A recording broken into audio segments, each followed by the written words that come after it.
नमस्कार, मैं रचना शर्मा चढ़ती कला टाइम टीवी देख रहे सभी दर्शकों का स्वागत करती हूं। आप देख रहे हैं टॉप 10 न्यूज। चीन के शांक्सी प्रांत में कोयला खदान में हुए गैस विस्फोट में 90 के करीब लोगों की मौत हो गई। हादसे के समय बड़ी संख्या में मजदूर खदान के अंदर मौजूद थे। हादसा चांगजी शहर स्थित लियू शेन्यू कोयला खदान में हुआ, जहां विस्फोट के समय बड़ी संख्या में मजदूर भूमिगत काम कर रहे थे। शुरुआती जानकारी में करीब 247 मजदूरों के खदान में फंसे होने की आशंका जताई गई थी। शनिवार सुबह एजेंसी ने पहले 8 लोगों की मौत और 38 मजदूरों के फंसे होने की जानकारी दी, लेकिन बाद में मृतकों की संख्या बढ़कर 90 के करीब हो गई। हादसे के बाद राहत और बचाव अभियान तेज कर दिया गया। बचाव दल लगातार खदान के भीतर फंसे मजदूरों तक पहुंचने की कोशिश कर रहा है और अधिकारियों ने बताया कि विस्फोट के कारणों की जांच की जा रही है। घटना के बाद चीनी राष्ट्रपति शी जिनपिंग ने घायलों के इलाज और फंसे हुए लोगों को बचाने के लिए हर संभव प्रयास करने के निर्देश दिए। राष्ट्रपति शी जिनपिंग ने हादसे की उच्च स्तरीय जांच कराने और दोषियों के खिलाफ सख्त कार्रवाई करने को कहा है। देश भर में पेट्रोल डीजल की कीमतों में फिर बढ़ोतरी हुई है। शनिवार को पेट्रोल 87 पैसे और डीजल 91 पैसे प्रति लीटर महंगा हो गया है। पिछले 10 दिनों में यह तीसरी बढ़ोतरी है और पश्चिमी एशिया में तनाव और अंतर्राष्ट्रीय बाजार में कच्चे तेल की बढ़ती कीमतों को इसकी बड़ी वजह माना जा रहा है। पिछले 10 दिनों में यह तीसरी बार है जब ईंधन की कीमतों में इजाफा किया गया है। लगातार बढ़ती कीमतों ने आम लोगों की चिंता बढ़ा दी है। दिल्ली में पेट्रोल के दाम में 87 पैसे प्रति लीटर की बढ़ोतरी के बाद इसकी नई कीमत 99 रुपए 51 पैसे प्रति लीटर हो गई है और वहीं डीजल 91 पैसे महंगा होकर 92 रुपए 49 पैसे प्रति लीटर पर पहुंच गया है।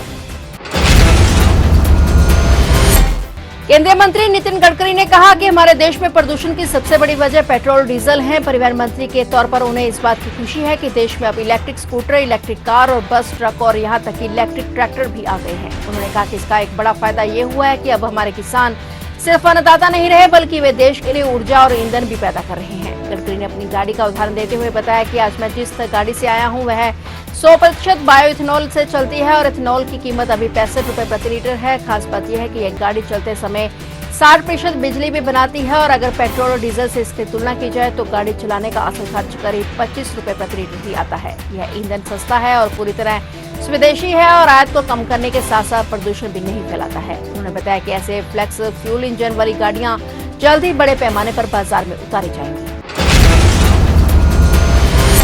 अमेरिकी विदेश मंत्री मार्को रूबियो 14 साल बाद कोलकाता पहुंचे। 4 दिवसीय भारत दौरे के दौरान उनकी ऊर्जा, व्यापार, तकनीक और रक्षा सहयोग पर चर्चा होगी। दौरे में कोलकाता, आगरा, जयपुर और नई दिल्ली शामिल है। अमेरिकी विदेश मंत्री मार्को रूबियो ने राजधानी में कई अहम कार्यक्रम हैं और दिल्ली में मार्को रूबियो की प्रधानमंत्री मोदी से मुलाकात की। इसके अलावा वह अमेरिकी दूतावास फोर्ट एनेक्स बिल्डिंग के उद्घाटन समारोह में संबोधन देंगे और अमेरिका के भारत में राजदूत सर्जियो गौर द्वारा आयोजित रूजवेल्ट हाउस रिसेप्शन में भी शामिल होंगे।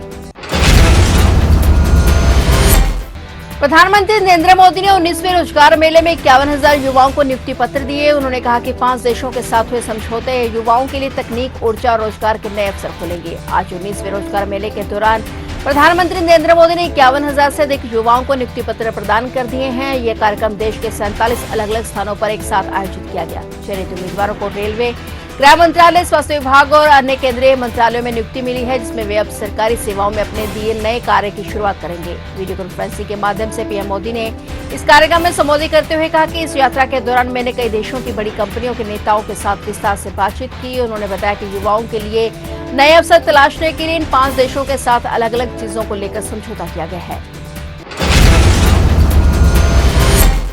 उत्तर प्रदेश के विशेष कार्यबल ने कर्मचारी चयन आयोग द्वारा आयोजित ऑनलाइन परीक्षा 2026 में धांधली कराने वाले एक बड़े गिरोह का पर्दाफाश करते हुए मुख्य आरोपी सहित 7 लोगों को गिरफ्तार कर लिया है। एसटीएफ ने आरोपियों के पास से 50 लाख रुपए नगद, 10 मोबाइल फोन, 5 लैपटॉप, 1 राउटर, अभ्यर्थियों की एक सूची और 2 प्रवेश पत्र आदि बरामद किए हैं। ये लोग एक अभ्यर्थी से नकल कराने के एवज में 4 लाख रुपए तक वसूलते थे। एसटीएफ को सूचना मिली कि 22 मई को कर्मचारी चयन आयोग द्वारा कराई जा रही ऑनलाइन परीक्षा में कांस्टेबल और असम राइफल में राइफलमैन परीक्षा में कुछ लोग धांधली कर रहे हैं। सूचना के आधार पर एक पुलिस टीम बनाएगी और थाना नॉलेज पार्क क्षेत्र में स्थित एक स्कूल के कैंपस में किराए पर चल रहे बालाजी डिजिटल जोन में आयोजित परीक्षा में धांधली करवा रहे प्रदीप चौहान, संदीप भाटिया, अमित राणा, शाकिर मलिक और विवेक कुमार को गिरफ्तार कर लिया गया। आम आदमी पार्टी छोड़कर बीजेपी में शामिल हुए राज्यसभा सांसद राघव चड्ढा को बड़ी जिम्मेदारी मिली है। उन्हें राज्यसभा की याचिका समिति का नया अध्यक्ष नियुक्त किया गया है। राघव चड्ढा को उच्च सदन यानी राज्यसभा की याचिका समिति का नया अध्यक्ष नियुक्त किया गया है। राज्यसभा के सभापति सीपी राधाकृष्णन ने इस समिति का पुनर्गठन करते हुए इसमें 10 सदस्यों को नामांकित किया है। राघव चड्ढा की यह नियुक्ति तुरंत प्रभाव से लागू हो गई है। राघव चड्ढा पिछले कुछ समय से अपनी राजनीतिक गतिविधियों को लेकर काफी चर्चा में रहे हैं। इस 10 सदस्यीय समिति में राघव चड्ढा के अलावा देश के कई अन्य प्रमुख सांसदों को शामिल किया गया है। यह समिति राज्यसभा में आने वाली विभिन्न याचिकाओं और जनहित के मामलों पर विचार करती है। पंजाब के मुख्यमंत्री भगवंत मान और आप नेता अरविंद केजरीवाल गुरुग्राम के भौंडसी जेल पहुंचे। दोनों नेता प्रवर्तन निदेशालय द्वारा गिरफ्तार किए गए पंजाब के मंत्री संजीव अरोड़ा से मिलने जेल पहुंचे। संजीव अरोड़ा को प्रवर्तन निदेशालय ने गिरफ्तार किया था। अदालत ने उन्हें जेल भेज दिया था। यह घटनाक्रम पंजाब की राजनीति में महत्वपूर्ण माना जा रहा है। शीर्ष नेताओं की यह मुलाकात कई राजनीतिक अटकलों को जन्म दे रही है। यह मुलाकात राजनीतिक गलियारों में चर्चा का विषय बन गई है। आम आदमी पार्टी के नेताओं का यह कदम पार्टी की एकजुटता को दर्शाता है। वे अपने सहयोगी के प्रति समर्थन व्यक्त करने पहुंचे थे।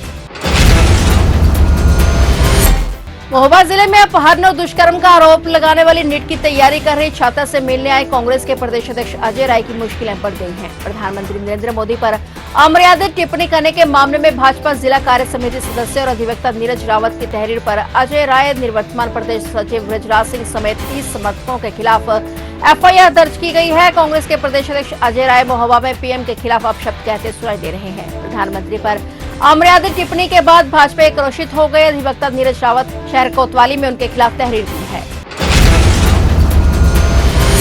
यूपी में आगामी विधानसभा चुनावों के लिए समाजवादी पार्टी ने इंडिया गठबंधन के मौजूदा और संभावित दलों के लिए स्पष्ट संदेश दे दिया है। पार्टी सूत्रों के अनुसार गठबंधन में शामिल किसी भी दल को केवल उन्हीं प्रत्याशियों को उतारने की अनुमति दी जाएगी जो जीता हो और जिनका अपने संवेदी क्षेत्र में मजबूत व्यक्तिगत जनाधार हो। यह कदम आगामी चुनावों में पार्टी की जीत सुनिश्चित करने की रणनीति का हिस्सा है। समाजवादी पार्टी का मानना है कि गठबंधन की सफलता इस बात पर निर्भर करती है कि मैदान में उतारे गए उम्मीदवार कितने प्रभावी हैं। इसलिए कांग्रेस सहित अन्य सहयोगी दलों को यह स्पष्ट कर दिया गया है कि वे जिन सीटों पर चुनाव लड़ाना चाहते हैं उन पर अपने प्रत्याशियों के नाम और उनकी जीत का संभावनाओं का विवरण पहले प्रस्तुत करना होगा। सपा नेतृत्व केवल उन्हीं उम्मीदवारों को हरी झंडी देगा जिनके बारे में पार्टी को पूर्ण विश्वास होगा कि वे चुनाव जीत सकते हैं। इंडिया गठबंधन के तहत सीटों का बंटवारा सपा पार्टी ही करेगी।